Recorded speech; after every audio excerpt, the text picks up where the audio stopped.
yourself! Surprise. Let me help you. You can't help me. Surprise. You may not see it, but trust me, there's always someone watching. Where are you? Show yourself! Come on!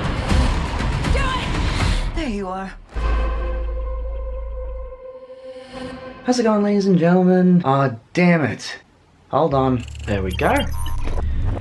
Sorry about that, I'm still trying to get this technology down pat. Doesn't really help when you don't have the funds or the resources or even the scientific brain and you just have to steal that out of someone's closet. DeeJsee, movie that came out in 1933 that was based on the book by the original hoax creator and mass panic-inducing man, H.G. Wells. If you don't know who H.G. Wells is, then that's understandable. His book centered on the fact that there was always something lurking under the surface. Cryptic way of saying that there was someone always watching you. Well, we've had countless, and I mean countless attempts, reiterations, reimaginings, remakes of this story, but I'm happy to say that this one is one that he'd be proud of. The Invisible Man. Directed by Leigh Whannell, starring Elisabeth Moss, Aldis Hodge, Harriet Dyer, Oliver Jackson, and Michael Dorman. A reimagining that's more from the sense of what it feels like to be the person that is being stalked, being watched, and you have no way of knowing whether they're there or whether it's just in your mind. But is it really up to standard that H.G. Wells would prefer? Or is there something that we're not seeing that is right in front of us? Let's find out. Kick it into the good.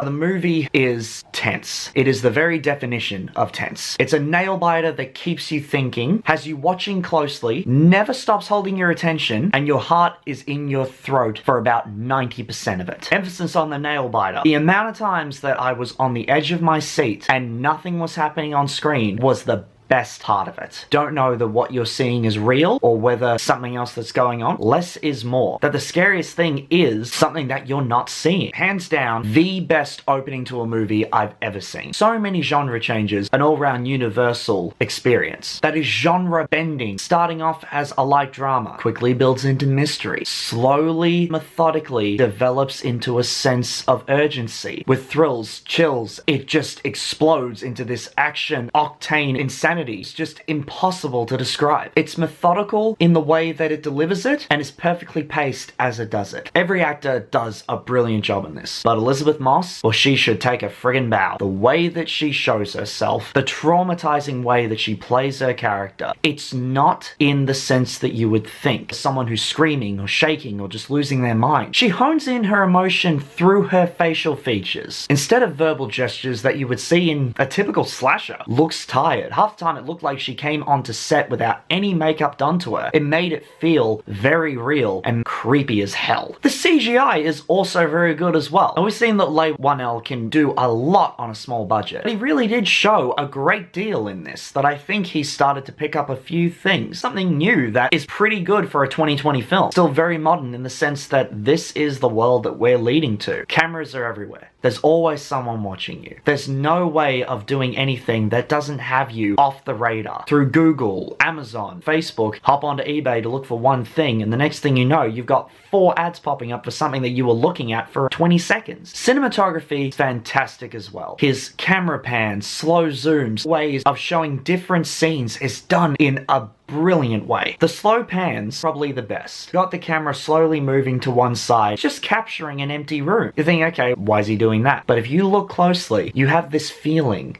that there's something you're not seeing. That's what made it so frightening. If the camera's showing people leaving a room, you listen carefully. You might just hear something that you wouldn't expect to hear. Leads into the sound design. Highly recommend seeing this in the cinema. You're not going to be able to get the same sense if you were to just watch it on a TV. Even with surround sound, it's not going to be enough. You need to see this in a cinema so that you can really experience the traumatizing feeling and the creep factor of this psychological horror. You close your eyes, and that's all you can hear. Something as subtle as a footstep. The creaking of a door. It's all done so beautifully well. Makes me a little bit frightened if I stop talking. Silence is a killer in this. Now, what you can't see might be incredible, but what you do see has a few issues. I'm not going to go into spoilers, but I will say there's a lot of plot holes. Few things didn't really add up, didn't really know how to sort of sell it in that way. Most of these happen around the third act. Even then, the first 2 acts of this are fantastic. Definitely worth the price of the admission. Just this nagging feeling didn't give it the full sense that I wanted from it. And the camera angles leading back to them, fantastic. They were very, very good. But there are a few of them that lingered a little too long, where the camera is constantly switching back and forth to this corner. Seemed to spoon feed you and say, he's there, he's there. Okay, now we get it, thank you. No, he's right there. Seriously, he's there. You can see him. Well, I actually can't because that's the whole premise of this movie. Oh, okay, I just thought I would mention that. He's there, I swear! God damn it. There were a few jump scares not really needed. They were more the sounds problem. A jumping your seat sort of moment. Do have some very tense moments that lead up to a scare. A few of them that were just sort of played out as very quiet music and then suddenly vroom. Which is a bit of a shame. It didn't really hurt it. If you've seen the trailer and if you've heard the reports online, a lot of people are saying that the trailer is what ruined this movie. Yes and no. Of course it will explain a few things. Come on. It's the Invisible Man. Obviously it's got to do with an invisible man. They showed it in the trailer. That's not really a spoiler. A trailer's supposed to sell a movie. It sold me. So that's all I can really say. The reason why I bring this up is because in the trailer there were a few scenes that aren't in the movie. Either reshoots or this movie was recut. But I'm hoping a director's version that'll be coming out to us in the near future. The absolute biggest thing that made me want to hate it is its ending. Not gonna say why, but I'm not gonna let it ruin my experience. Because honestly, I enjoyed it. My heart was in my throat for 90% of the movie. And the ending should not be something that'll ruin the entirety of your experience. See it. Absolutely see this. Even as I'm recording this now, I'm not feeling very good after I turn off this camera. It feels like there's someone that is already in the room with me. Maybe. It's tense, it's mysterious, it's ominous, a psychological horror that will surely impress many people for many years to come. But what you see might not be it. If you look a little closer, you might see the answer, but there's always someone there. That's why the Invisible Man gets...